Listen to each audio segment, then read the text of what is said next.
कि अगर मैं एक्टर नहीं होता तो for sure Gujarati folk singer होता। बीइंग टिपिकल गुजराती और थेपला तो आई थिंक साथ में होना ही चाहिए।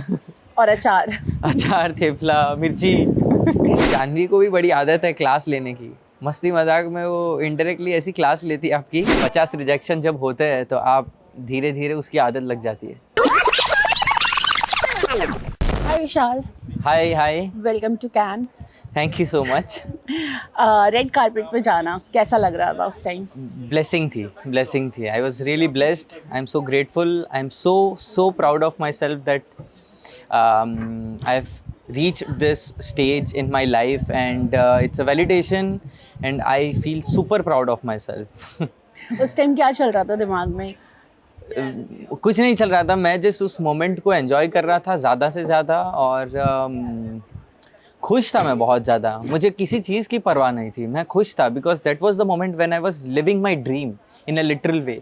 सो I was very happy and I was so proud of myself. I was missing my mom also there because मेरा ये सपना था कि मैं अपनी मॉम के साथ रेड कारपेट पे हाथ पकड़ के चलूँ। Not this time but maybe I am manifesting this right now that maybe one day I'll walk on this red carpet with my mom. एक और सपना था आपका, मॉम को फ्लाइट में लेकर जाने का। जी। हर एक मिडिल क्लास फैमिली के लोगों को या लोअर मिडिल क्लास फैमिली से जो भी बिलोंग करते हैं उन सभी लोगों को एक ये सपना होता है कि वो कभी फ़्लाइट में बैठेंगे। और मेरा भी ये एक सपना था कि मैं कभी अपनी मॉम को, मैं जब भी मैं फ़र्स्ट टाइम फ़्लाइट में बैठूँगा मैं अपनी माँ को साथ में लेके जाऊँगा। वो मैं पूरा कर पाया। और इस बार मैं अपनी मॉम को एक्चुअली पेरिस भी घुमाने लेके जा रहा हूँ। कल मैं निकलूँगा और आई फील वेरी हैप्पी कि मैं मम्मी के साथ घूम रहा हूँ। मेरे लिए कांस में आने से भी ज़्यादा खुशी की बात है कि मैं अपनी मॉम के साथ यहाँ पे हूँ और उनके साथ घूमूंगा। कुछ मिस कर रहे हैं घर का? खाना यहाँ पे फ्रांस में वेजिटेरियन लोगों को खाना ढूंढना बड़ा मुश्किल हो रहा है और जो भी है बहुत ही टेस्टलेस है। तो I am struggling with that. तो फूड में बहुत ज़्यादा मिस कर रहा हूँ। कुछ कैरी किया था साथ में कि थेपला। बीइंग टिपिकल गुजराती और थेपला तो आई थिंक साथ में होना ही चाहिए। और अचार। अचार, थेपला, मिर्ची। अभी ना हम थोड़ा सा पीछे जाएंगे करियर की स्टार्टिंग में। ये नहीं लाइफ में। यस बताइए। तो आपके एक्टिंग करियर की जर्नी कैसे शुरुआत हुई थी? क्या एक मोमेंट था जब लगा कि मुझे एक्टर बनना है? मैं actually as a background dancer काम करता था 2009-10 में, और तब मुझे ऐसा लग रहा था कि मैं यहाँ बिलोंग नहीं करता और मैं जो चाह रहा हूँ वो ये नहीं है। I was not happy there fully. I was enjoying. मैं डांस को एन्जॉय करता हूँ बट स्टिल मुझे वो सेटिस्फेक्शन जो मुझे एक्टिंग में लगा वो नहीं मिला। सो आई थॉट कि आई think this is not for me.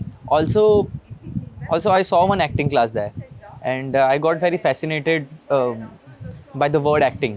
Okay, then I joined my acting class और मेरा झुकाव एक्टिंग के प्रति इतना बढ़ गया और इतना प्यार मेरा बढ़ गया कि मैं कंटिन्यूसली मैं वहाँ पे बहुत दिल से काम करने लगा। तो जहाँ पे मुझे सिर्फ 3 दिन क्लास लेने थे मैं 6 दिन ले रहा था।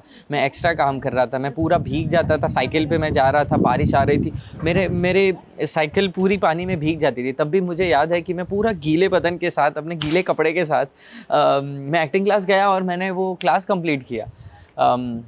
ऑल्सो अच्छा आपने ये बात निकाली, मुझे आज यहाँ पे जब मैं खड़ा हूँ मुझे अपने लाइफ के हर एक फर्स्ट डे बहुत याद आ रहे हैं। जिस दिन मैंने फर्स्ट टाइम सुना था मेरी मॉम से कि हमने एक्टिंग क्लास ज्वाइन किया है, जब मैं फर्स्ट टाइम एक्टिंग क्लास गया, जब मैंने अपने आप को फर्स्ट डे टेलीविज़न में देखा था, जब मेरी फर्स्ट फिल्म थी मर्दानी 2। तो आई थिंक ये सारी चीज़ें मुझे आज याद दिला रही है बिकॉज उस समय आपको कुछ नहीं पता होता आप कहाँ पे पहुँचने वाले हैं, और आज हम यहाँ पे खड़े हैं। I think this is the sign, if you dream you can achieve it. और मैं स्ट्रांगली बिलीव करता हूँ और मैं हर एक मेरे देखने वाले लोगों को भी ये ज़रूर कहना चाहूँगा कि don't worry about the situation. वो हार्ड टाइम्स आते रहेंगे आपके लाइफ में, बट आप अपने ड्रीम से स्टेप बैक मत करो। सपने देखने में कंजूसी मत करो, 100% दो, एक्स्ट्रा ऑर्डिनरी बन जाओ। बट एक बार ये सब करने के बाद ना आपको एक्चुअली जहाँ पहुँचना है वहाँ पे आप पहुँच पाते हो। तो कीप वर्किंग हार्ड। मुश्किल है, इजी नहीं है, मुश्किल है, बहुत मुश्किल लगता है, पर फिर आप ऐसे कपड़े पहन के चश्मे वश्मे लगा के कॉन्फिडेंस के साथ आप ऐसे इंटरव्यू भी कर सकते हैं। किस एज में आपने एक्टिंग स्टार्ट की थी? मैंने एक्टिंग की शुरुआत की जब मैं 15-16 साल का था।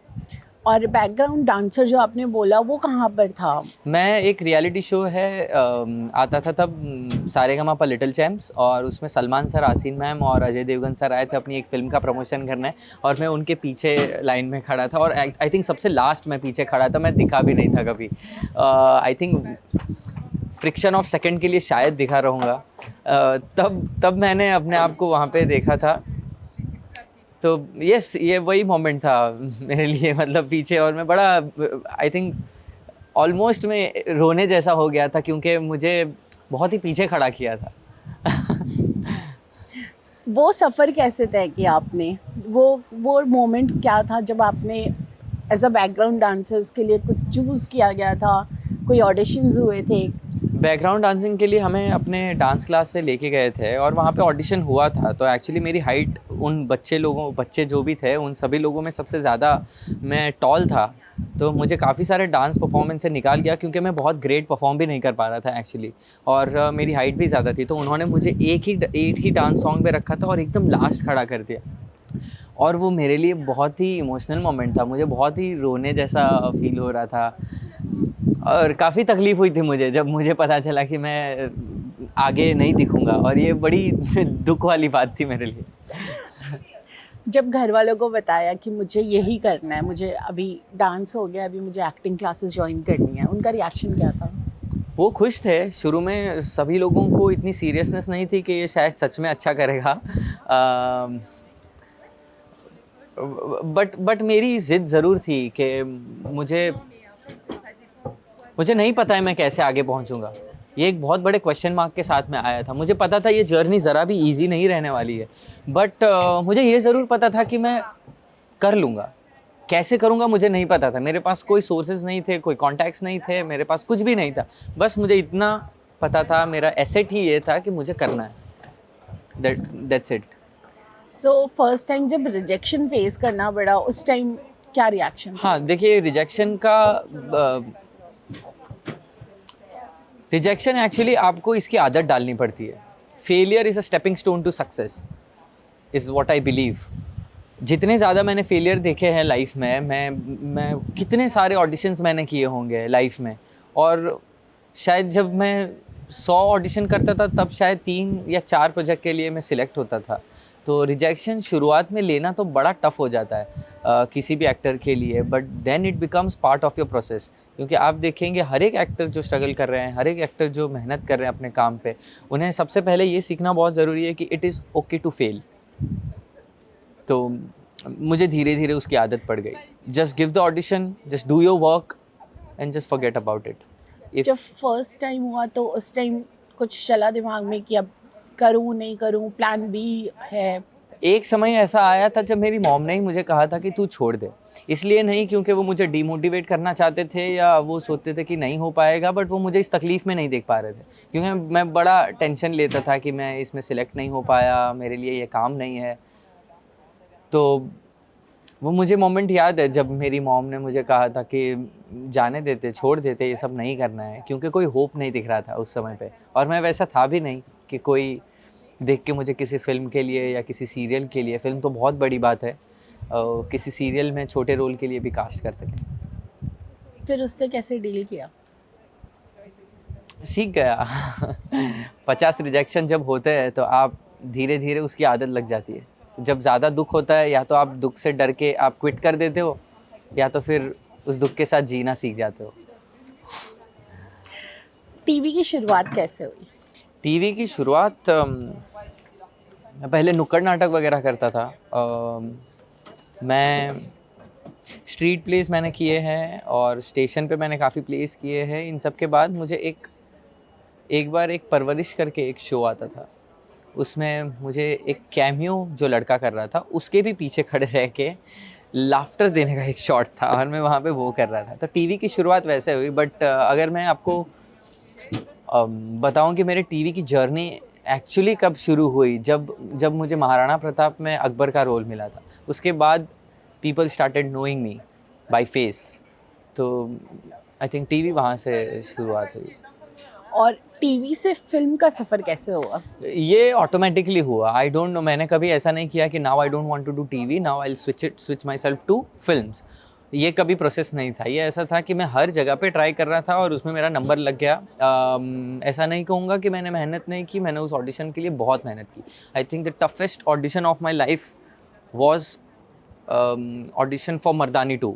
ओके, वहाँ पे हर एक तरीके से आपको जाना गया, आपको टेस्ट किया गया, ना कि सिर्फ एज एन एक्टर, बट आप देखा गया कि कैसा ये पर्सनालिटी है, किस तरीके का पर्सन है। और ये जो रिस्पॉन्सिबिलिटी इतनी बड़ी थी, उसके लिए ऐसा ही कोई पर्सन चाहिए था जो मेंटली ये सारे लोड को ले सके और ये जो रिस्पॉन्सिबिलिटी ले सके इतने बड़े किरदार को निभाने के लिए। तो ज़रूर ये प्रोसेस था मेरा, आई थिंक, फिल्म के लिए। सो वो रोल जो सनी का रोल था वो इमोशनली काफ़ी टैक्सिंग रोल था, तो उसकी प्रिपरेशन कैसे की आपने? काफ़ी सारे टूल्स थे, जैसे मैं हमेशा कहता हूँ और ये नाम लेना ज़रूर पसंद करता हूँ,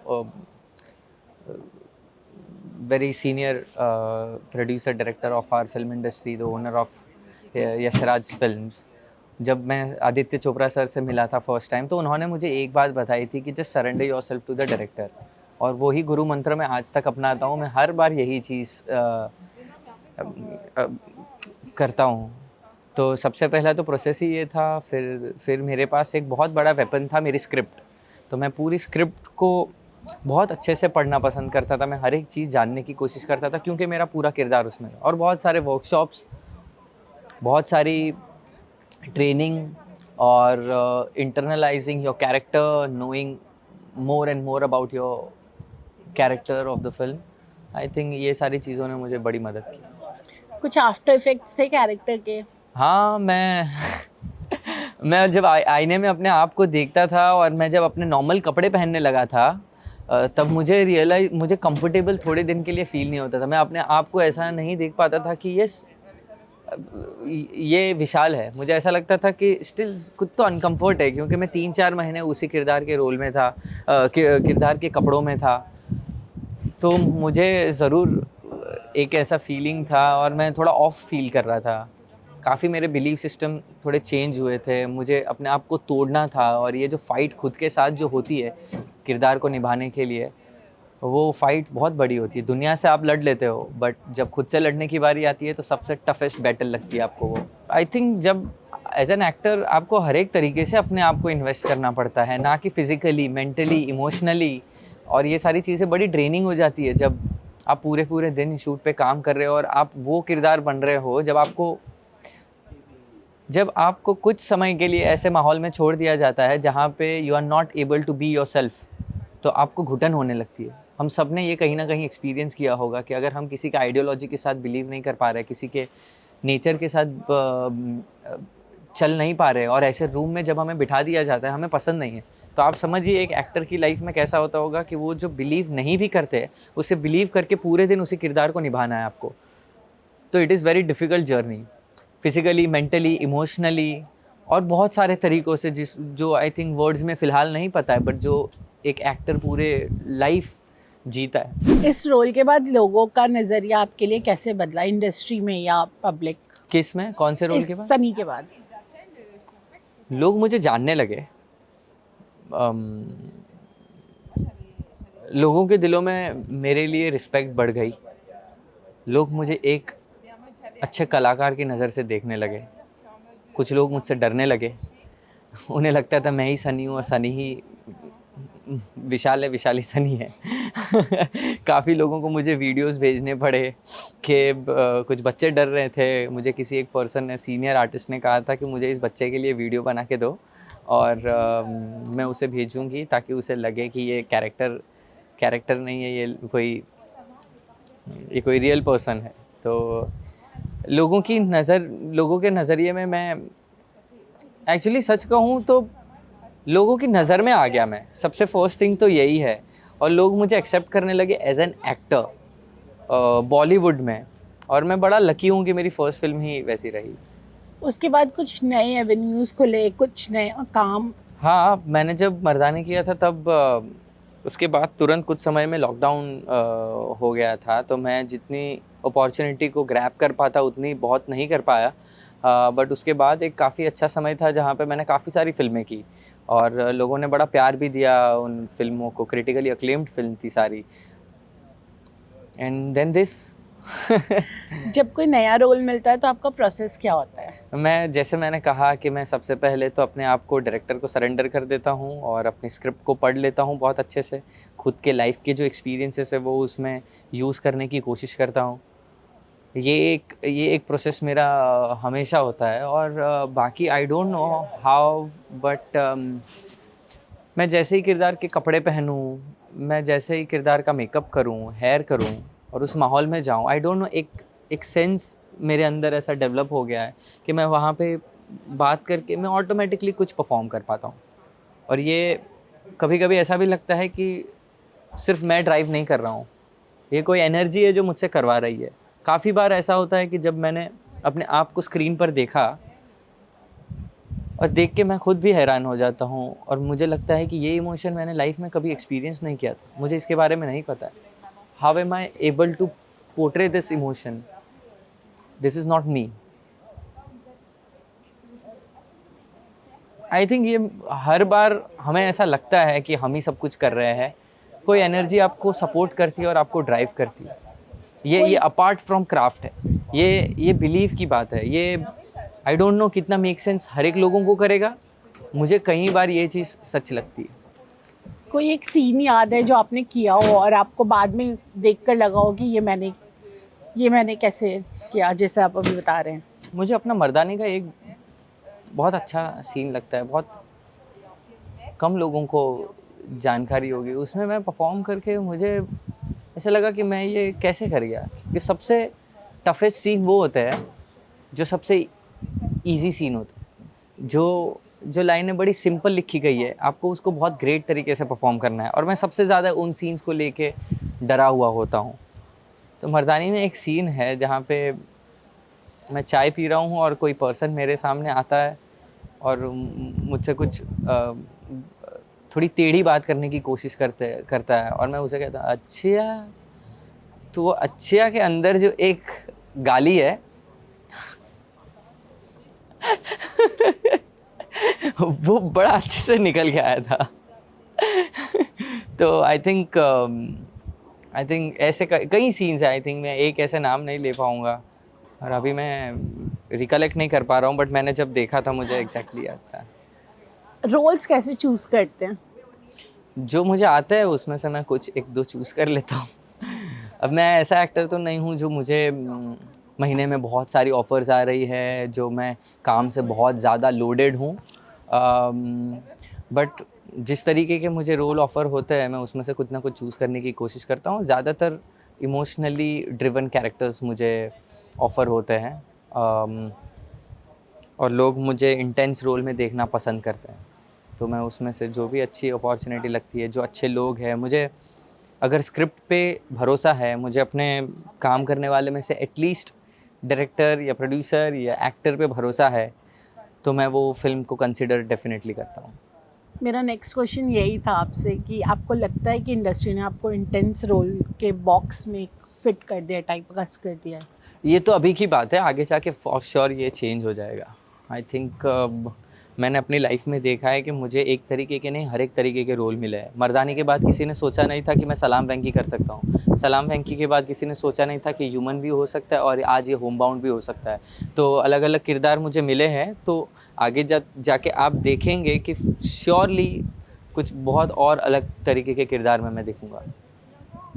अगर आप अपने यंगर सेल्फ को, वो बच्चा जो बैकग्राउंड डांसर था और जो वो रोया था कि मेरा नहीं आया फेस, उसको एक एडवाइस देना हो या फिर एक चीज़ बोलनी हो, वो क्या होगी अभी?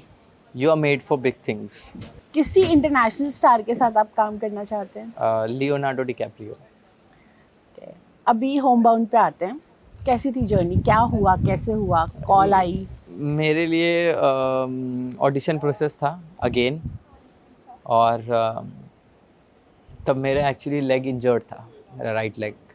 मेरा घर पे ही एक एक्सीडेंट हुआ था और मुझे टेंडेंट कट था और मुझे इसी के बीच में कुछ ऑडिशंस करने थे, तो मैं जा रहा था बिना इसकी परवाह किए स्टिचेस के साथ।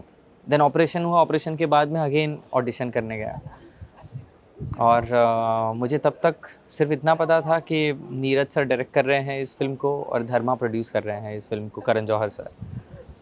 तो मैंने ऑडिशन देने की कोशिश की और ना कि सिर्फ फिज़िकली मेंटली, बट मैंने बहुत ही मेडिटेशन भी किया, मैनिफेस्ट भी किया, सबने गुड वाइब्स भेजे कि यूनिवर्स मेरी बात को सुने और मुझे इस रोल के लिए कास्ट करें।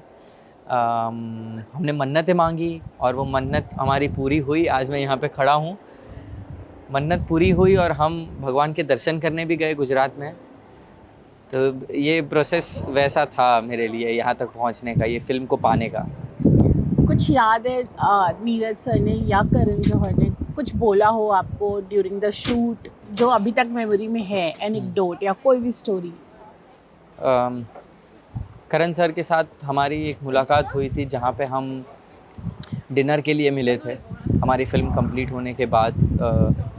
तो एक डिनर प्लान किया था नीरज सर ने और वहाँ पे मैं मिला था फर्स्ट टाइम अच्छे से करण सर को और हमने टाइम स्पेंड किया था। तो ही just came to me, hugged me, saying कि you are absolutely amazing in the film, और मुझे बहुत ही खुशी हुई।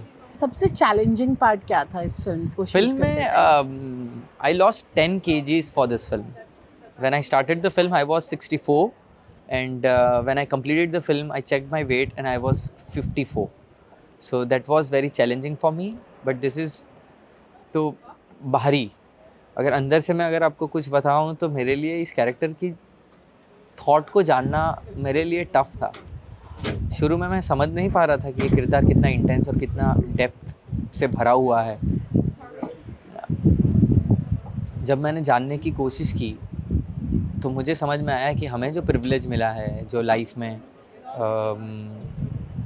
अब जाके अब मैं अगर कुछ चीज़ें चूज़ कर पा रहा हूँ, मैं कुछ चीज़ें सिलेक्ट कर पा रहा हूँ, मैं अच्छे घर में रह रहा हूँ, अच्छी गाड़ी में घूम रहा हूँ, अच्छे लोगों के साथ उठना बैठना है,